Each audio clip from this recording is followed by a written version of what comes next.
Hello, good morning. Um, um, so I titled, I'll just let a couple of people sign in.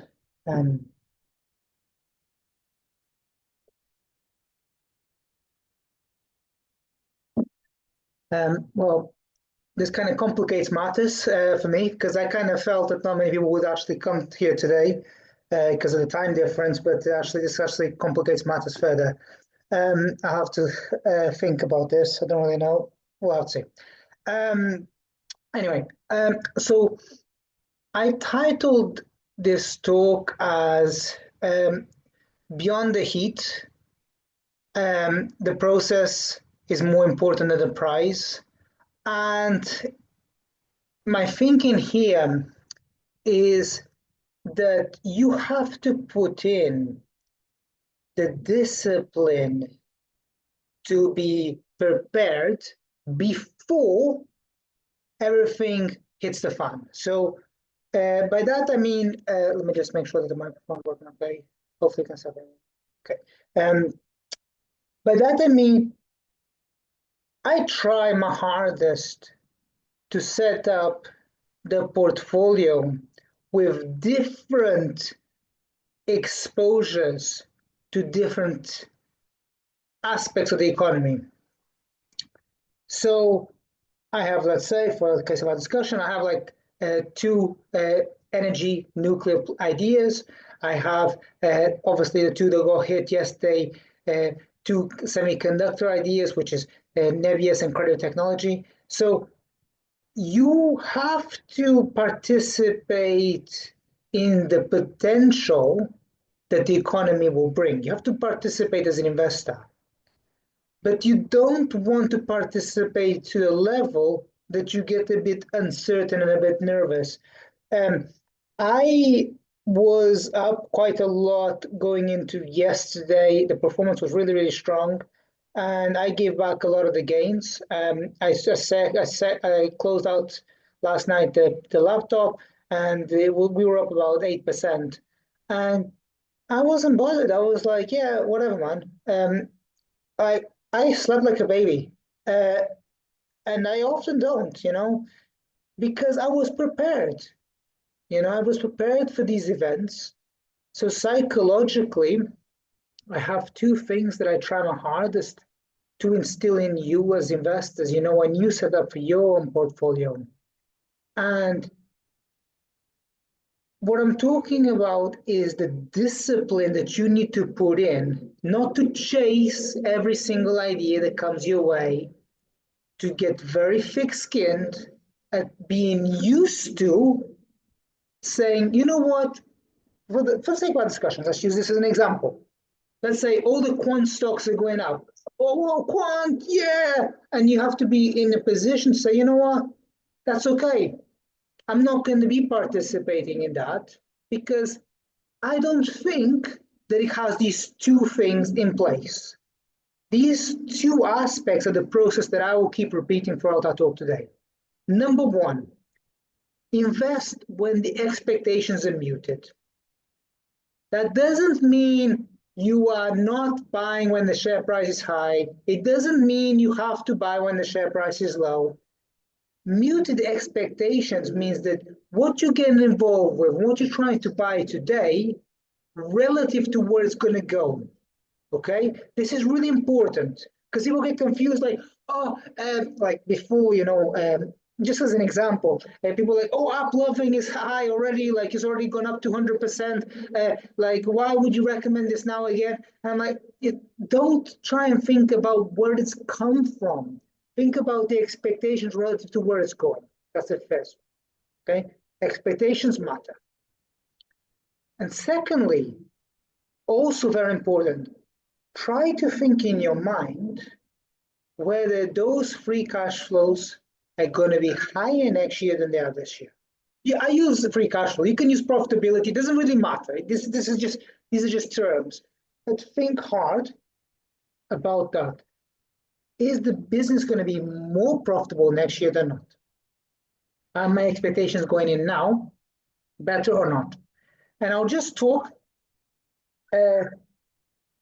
Briefly about two things, and then I'm going to open up for discussion because you guys showed up pretty early, so I'm really grateful for that. Number one, I know it's not really what people were talking about yesterday, but I think it's still important to discuss about Sezzle. People are like, oh, you know what? Sezzle is kind of churning out their number of active consumers, and I don't see them having a lot of growth potential. So, people kind of get disorientated quite a bit with what you're trying to do. Okay. Sezzle had said from the start, even like when I first invested it like a year ago, they were saying, we want to get rid of these low economic value consumers, and we want to be able to, as a buy now, pay later solution, we want to be targeting higher value consumers. So they said that. So when the share price got hit from Sezzle in November, and it was kind of going down, down, down, down, that had already been out. Everyone kind of knew about that. So when they pre-announced their earnings and the stock didn't go anywhere, well, for all intents and purposes, it didn't get to the core one way or another of the argument. The argument had been that they're going to have fewer and fewer customers. And Sezzle, for their part, said, yes, that's fine. That's part of our strategy. We're trying to churn out those customers don't bring a lot of value to us and deploy our efforts into the higher value customers. So when the pre-earnings came out, it didn't go one way or another. It was still like, okay, we don't really know. But as an investor myself, I don't care how the business is trying to grow its prospects. What I care about is whether the business is increasing in profitability. And for me, that's fine. I'm happy with that. So that's one thing. If I'll put it out there, people want to talk about that, because I know there's a few questions on that, so people want to talk about. And the second thing that I want to talk about is this whole DeepSeek. Now, I'm an investor, okay? I'm just going to be frank with you. I don't give a rat's ass about what anyone is saying about anything, because nobody has a clue. And anyone that pretends to have a clue is selling, okay? So just want to put it out there that I care about those two things, expectations and future free cash flow. So from my perspective, whether it's CRDO technology or whether it's NBIS, I'm just looking at this and saying, oh, you know what? I'm not a hero investor. I'm not a hero. And I believe that heroes get zeros. But I'm like, okay, you know what? I think that this is a lot of drama, a lot of blood, and I think that this makes a really good opportunity. I was happy to pay for these businesses at a higher price. And I believe, now, I don't want to get too theoretical, but I believe that there can be a period of coexistence between different ways of solving the problem. I'll give you just an example. I'm not, as I said, I don't give a care about theory. I don't give a rat's ass about that. But sometimes you can have Microsoft Office charging you an arm and a leg, and you can have, which is what I have, which is called WPS, which is a free thing. You can just download it for free, and I can do the same. I type Microsoft Word document, I use my little Excel spreadsheet, they call it something else, but it's for free. So it doesn't stop Microsoft from being like super profitable. There are different ways of solving the problem, and for a while they can two coexist. So I'm going to just leave it there and kind of open it up to people if anyone wants to ask any questions. Yeah, I won't take it from there. Hey, Michael, this is Haji. Hello. I have a general question, not specifically for you, just to understand the market. Like when we are climbing, when the stock goes up, goes like a stairs, when times to go down, Yeah. like jumping out of the window. Yeah. With this DeepSeek, like I'm also following other analysts, like the quality guys, and I'm listening, and I don't see any fear from those guys. They were pretty, like the calm, and then even, I mean, no offense, anyone, I don't know if you have Chinese background, but like any data comes from China, people are saying like, just be careful, but why did the market or even the big investors fear so much of this DeepSeek? Yeah, that's a really good question. Thank you for asking it. The first thing I would say to analysts, whether it's myself, I don't call myself an analyst, I call myself an investor, but whether it's me as an investor or whoever, you have to think about their incentives. A lot of people have commitment and consistency bias. So I've been saying NVIDIA is the ultimate prize in the world. I will continue to say that NVIDIA is the ultimate prize in the world because this is what people see me as and respect me as, and this is my identity. So you got to think about that. You know, what is the incentive behind that? My incentive is performance. I don't care about spinning a story. I can't spin a story, but I want to drive performance. So for me, that is my incentive. Okay, and the big money, again, I don't want to spend too much time on the theory, but the big money generally thought previously that there was only one way to solve this problem, which was spend a lot on GPUs, and then you build this ecosystem, and then you were able to crunch a lot of energy for these GPUs and come out with a solution. And now there's like another pathway. So it's like, oh my God, it's like pretend there used to be only Yahoo, and then it's Yahoo and Google. It's like, oh my God, like, you know, so all the money was going that way, and now you have to turn the money and all goes to the right or to the left or whatever. So you have to quantify that. But in my experience, where we are today at the end of January in terms of this AI space, I think offers a really good risk reward for these CapEx players, because in my experience, you don't want to be a hero investor. You don't want to put too much weight into this. But when there's a lot of uncertainty, often is the case that you can make some good money. But you don't know. This is the problem. You don't know if the money is going to come in 30 days or it's going to take 6 months to get better, for people to get more comfortable. So now, the multiple that people will be paying, let's say, for the sake of our discussion, the CRDO technology comes out and they smash their results and the guidance looks very strong. People will be still wondering, even if the results look unblemishable, they're like completely perfect. People will still be thinking, is that the end of the curtain? And then once we kind of pull forward 6 months, it's like goes off a cliff. I don't know how closely you followed the whole NVIDIA story since 2023. That was always the case. Like, yeah, the multiple for NVIDIA has been coming down because investors felt that the growth would at some point just go off a cliff. So the other side of the argument is, the multiple is really, really cheap and the valuation for NVIDIA is cheap. It's cheaper than it was actually 2 years ago because people get more and more fearful. So there's a multiple compression that happens. And until people get a bit more comfortable that actually there is going to be some growth, more than 6 months down the road, that multiple can be quite compressed for some time, but you don't know. You don't know when the multiple is going to be compressed. So it's that uncertainty that compresses the multiple. And that's why the big money kind of feels like, what should I do now? I was buying into this one idea, but now there's kind of another idea. So it's important, as I said before, I believe you can make money in the uncertainty period, but it's important to be disciplined, not to go too heavy into an idea, because you don't know. Nobody knows. No, anyone that pretends that they know anything is just talking BS.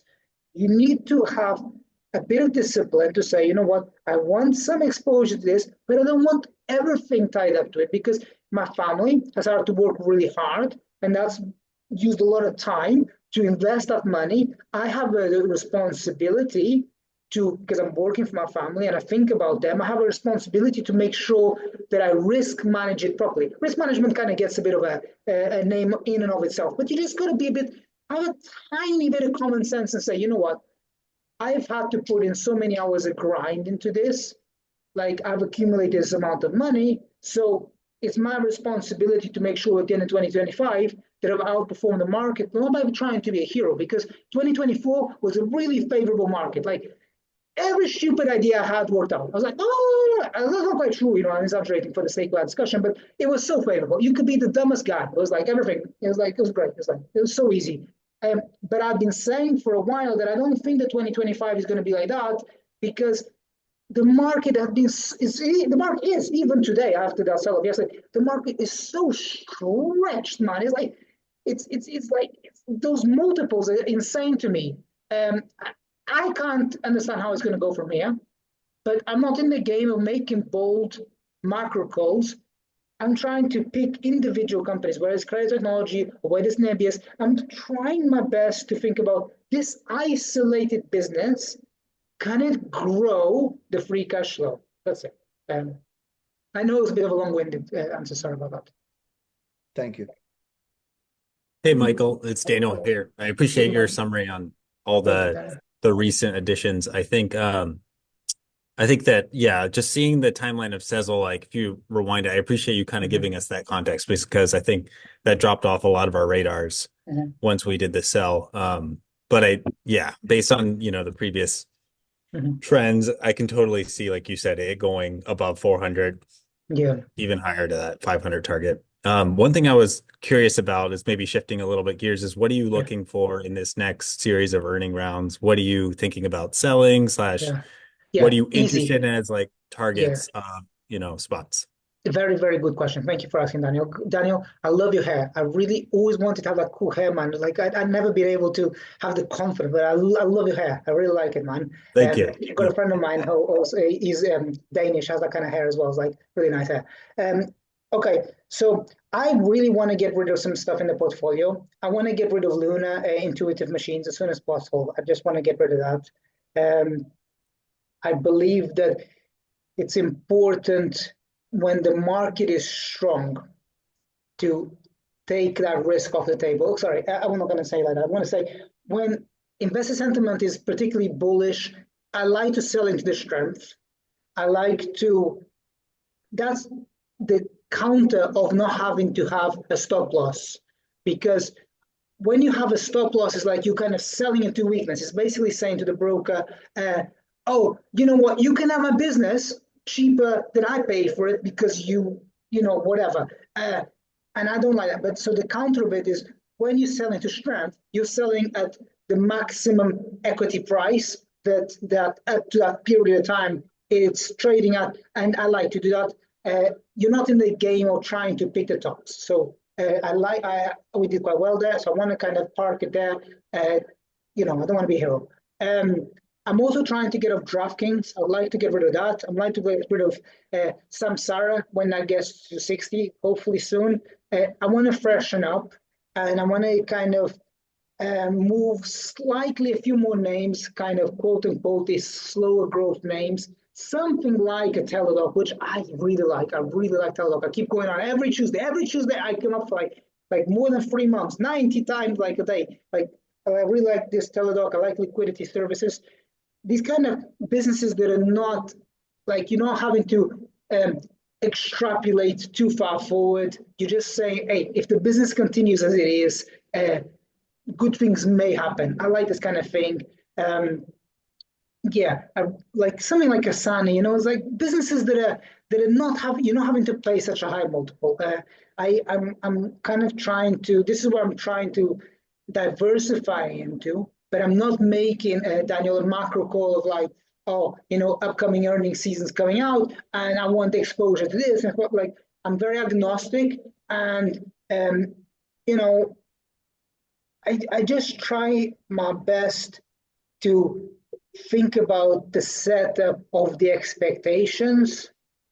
Not so much. I don't care too much about the share price, whether it's come down a lot and then sideways, or it's come up a lot. I don't care a lot about that. I care about what I see in terms of the valuation that I'm paying at the moment versus where it can go over the next 12 months.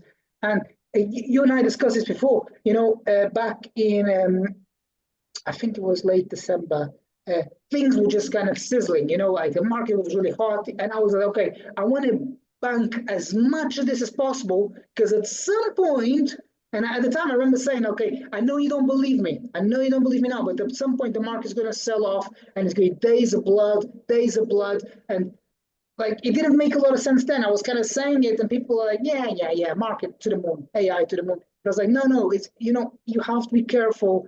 You have to bank it when you can because you don't know when the rug gets pulled. So even with hindsight, I feel that I did the best that I could. I was prepared. I was disciplined. I I have a lot of responsibility. The service is doing okay. So as it's grown, I feel more responsibility to people. I know that, for example, I call out by name some people that have been on the service for longer, but I feel a real sense of responsibility. And I'm like, no, you know what? I will grind because that responsibility that I have towards people. You know, people like you, I've mentioned obviously many times, other people as well. And I see that duty to do a good service for the people, not to trick anyone, to have a very frank discussion. And that's, I want people to feel, okay, I know why Michael is recommending this to me. I will buy those 5 stocks. I will equally weight them and see where they go. And I want to give people the conviction to sit on their hands. And that's easier said when the market is going up because everyone is a buy and hold investor as long as the share price is going up. When the share price goes down, it's like, what should I do now? No. You need to be prepared before. You need to put in the work beforehand to build that conviction. And that conviction, it's annoying, but it takes time to build conviction with the way that I invest. It takes time. But if you've been in the service for a few months, I know that you've been for more than a few months, but it takes time to grow that conviction. Once you get that conviction, okay, you know what, this can actually work, then you get more peaceful to sit on top of your hand and say, you know what, I'm just going to write this out. Yeah. And just lastly, I think that this is really, really important. I've said this on every single call. Don't use a stop loss because, oh my God, you will get stopped out. You will get stopped out. And if you think you're not, you will. You absolutely will. And when yesterday NBIS was down 40%. I didn't even care. I was like, yeah, okay, it sucks, whatever, man. But I'm not a hero investor, said, but this morning I was like, okay, I'm going to buy a bit more here because I think, you know what, this is okay. I looked at CRDO technology, I was like, okay, I'm going to tip in a little bit more there, but I don't want to be too much of a hero. But I was asking myself, okay, other people, they're selling now when the outlook is really uncertain. And then when things look a bit more stable, and then they'll be buying back up. And I'm like, no. You need to do the other round. You need to be buying it when everyone is really nervous and like, oh my God, the anxiety in the stomach and everything. And then, I will be selling at that point, but people will say, actually, you know what?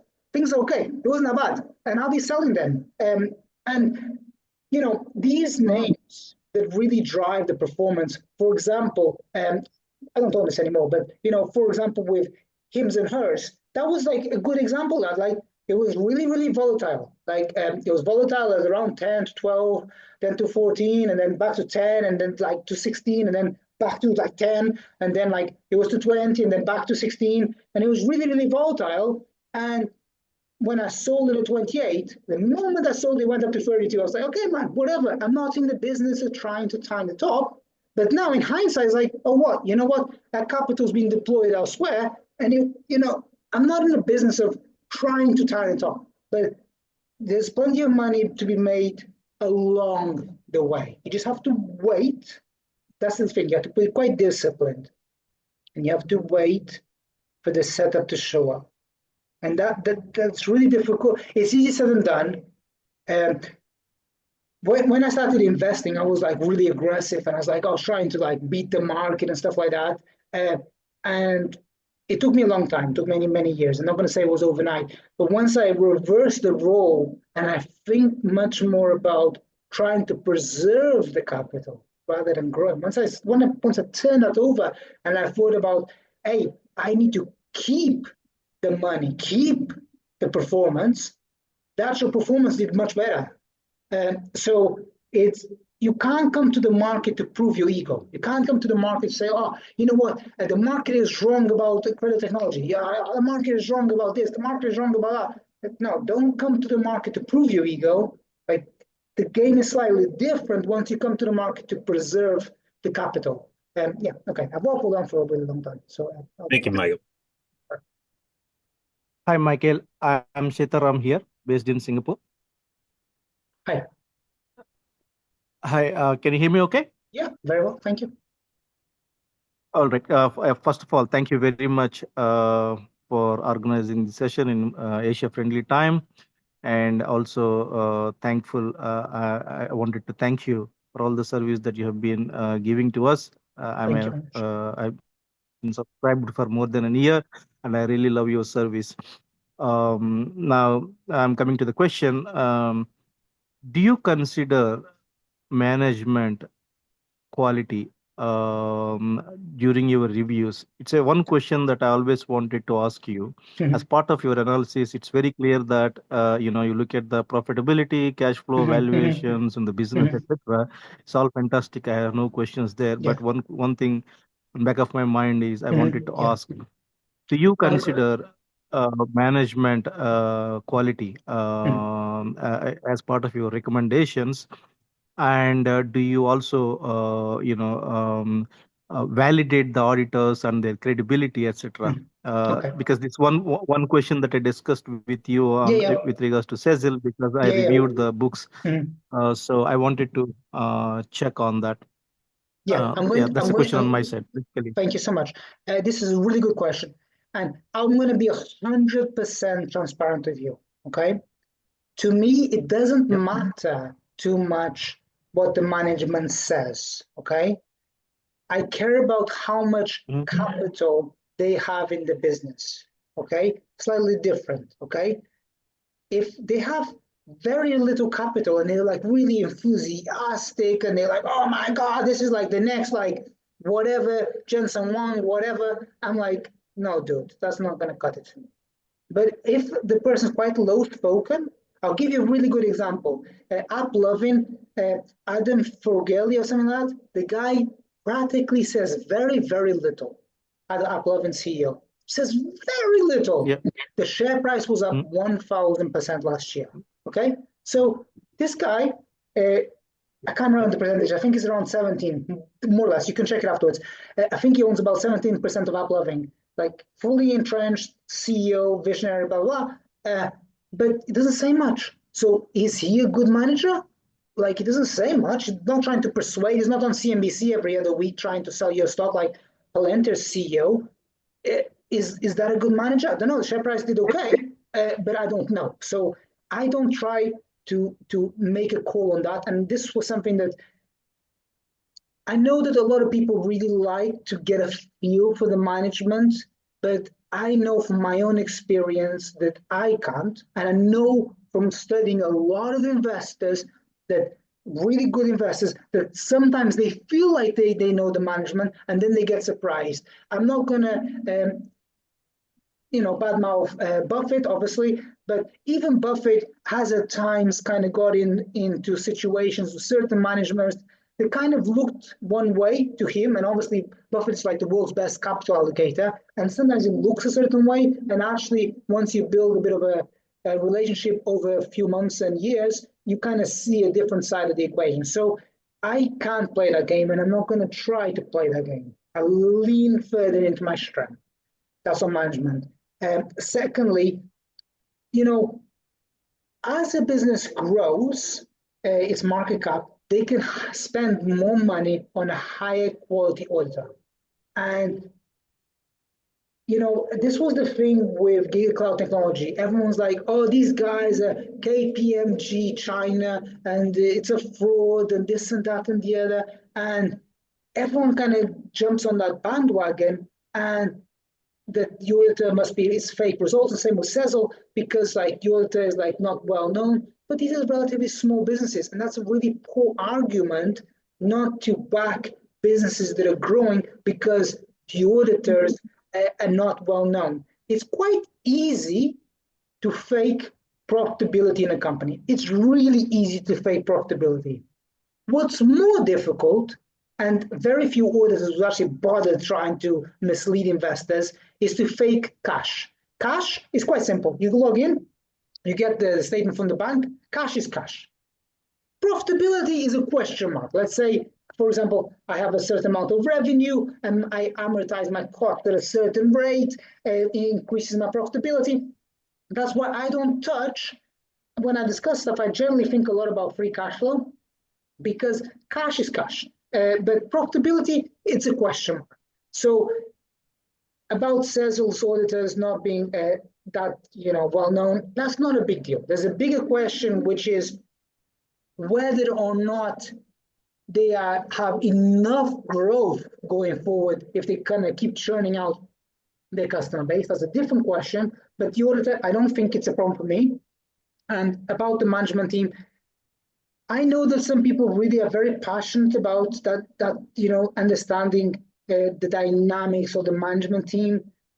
But sometimes this is just a lot of PR spin. And I can give you a different example. When Snowflake came out of IPO, everyone was like, "Oh my God, these guys are amazing!" And it's like the share prices kind of went down, down, down, down, down, and then they kind of got Frank Schlutz, and everyone's like, "Oh my God, this guy's like super cool and like he knows how to navigate his way through Silicon Valley." Then about 9 months later, he was out the door, and now it's someone else. But actually, in hindsight, this third guy that I don't even remember his name is actually more profitable for my investment in Snowflake than the other two top kahunas from Silicon Valley. So, don't focus on things that I class as distractor information, how they smile to the camera or how they say certain things.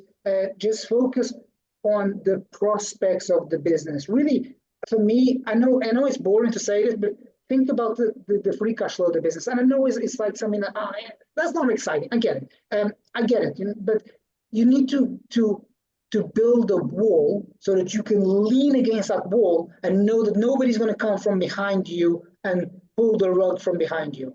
So I think about it like the free cash flow is a wall that I back against, and I know that whatever's coming is coming from the front, and I can tackle that going forward, but it's not going to come from behind me. So cash is cash. Really, really important to think about that. Okay. Yeah, I got your point on the, it doesn't matter what the management says. I totally agree on that. Some people talk, some people don't talk. They deliver differently. I totally understand that. And yes, as you mentioned, free cash flows doesn't lie.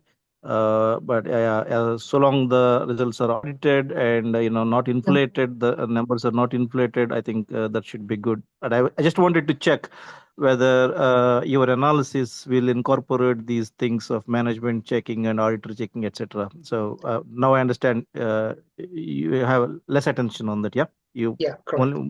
Mainly focus on cash flows. Okay, got that. Right. That's the only question I have, and the opinion that I wanted to share on CRDO. Right. A lot of fear about the AI stuff, etc. So, to me, the talk about training the AI model with less cost, it might impact the processing side of things, but not on the networking side of things, not on the network side of things. So to me, I'm very confident with CRDO. It's a temporary. Are you saying CRDO? Temporary setback. CRDO? Is that what you're saying? CRDO? Yeah, CRDO. Okay, cool. I was talking to my wife about this morning. So just the opinion I wanted to share. Yeah, I was actually talking to my wife this morning. I was like, I was saying to her, you remember, you probably, I don't know if you guys remember, if you study a bit of this kind of stuff, like in I think it was 1970s, the IBM CEO at the time said, we've got 6 supercomputers and people will never need more than 12 supercomputers in the world.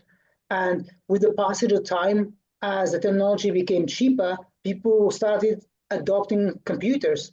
And I was saying to my wife, and I was telling her this story, and she said, Michael, guys at my work, they put the heater on from their phone on their watch. And I was like, these people got 12 devices on them. So as the technology becomes cheaper, the use case dramatically increases. So yeah, I mean, I don't know how the cards are going to fall, but I do think that as Lester put here in the comments, people just needed a reason to take some profits off the table, and this catalyst is as good as any. Markets don't go up in a straight line, and you just need you needed a catalyst to take something off the table. Yep. Thanks, Michael. Thanks for your time. That's all I have from my side. Thank you so much. Any other questions? Yeah, I'll throw one out. I grew up in the Motley Fool land with long-term buy and hold as such almost like a cult thing.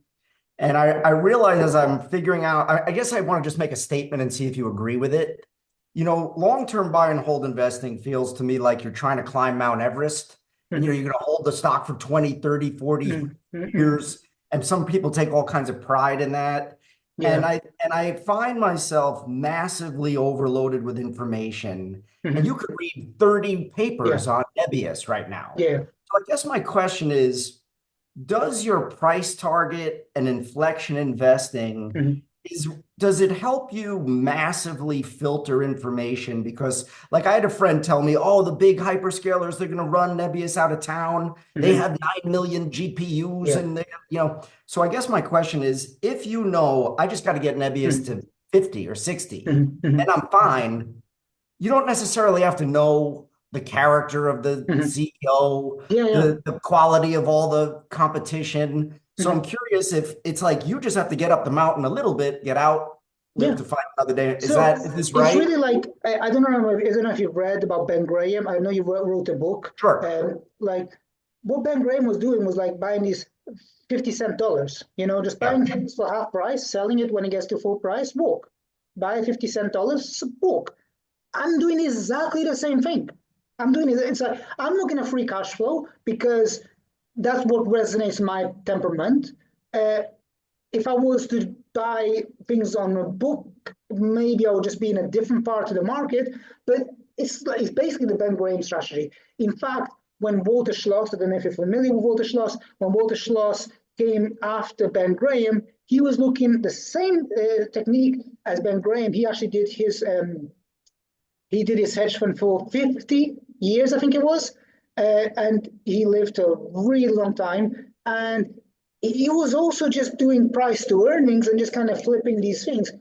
His difference was that he had about 100 stocks in his portfolio, whereas I run with 20. But it's the same thing. You're just kind of trying to not be a hero because the market every so often kind of different characteristics develop, right? For example, right now people are kind of consumed with this AI idea and chips and that and the other. But then in 6 months, people will be talking about, I don't know, whether you need oil or not. I don't know, like, but the market changes, and I want like little bits of exposure that change with the market rather than something that, oh, I bought Microsoft in 1998. That's great. I'm very proud of you. And that makes for a great story. And then you can write a book about how you bought Microsoft in 1998 and you're a hero. But that's not a reproducible strategy. My strategy is very reproducible because I'm doing it all the time. Bang, bang, bang. It's just flipping around all the time. And you know, I'm also maturing and getting better. And because I put in so many reps. Yeah. I just want to say one quick thing about management, and then I'll never speak about this again because I know it's not a key thing to this strategy. It's something I've put a massive amount of thought into. And there are some things, there's such a great misunderstanding about charisma, which is meaningless. And like temperament and track record and intelligence. So for example, if I see a person, and I love YouTube, and the person has been saying the same thing for 10 years, 15 years, I know this person is legit. If this person has been in that industry for the whole time, and if this person, there's a book called Good to Great, which a lot of people probably know, and they talk about the best leaders have often been very low key. They don't want the spotlight. They're in the background.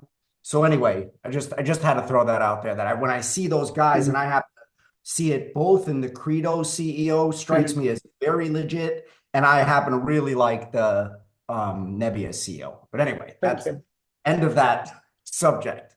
Well, thank you so much for coming, and I'm really grateful for everyone, particularly like you, DGR, and Daniel, that I know you guys are in the US. Thank you very much, and I'm really grateful, and I have to think about the time zone in the future as well. Thank you, everybody. Thank you. See you soon. Bye-bye. Thanks, Michael. Thank you. Thank you. Bye.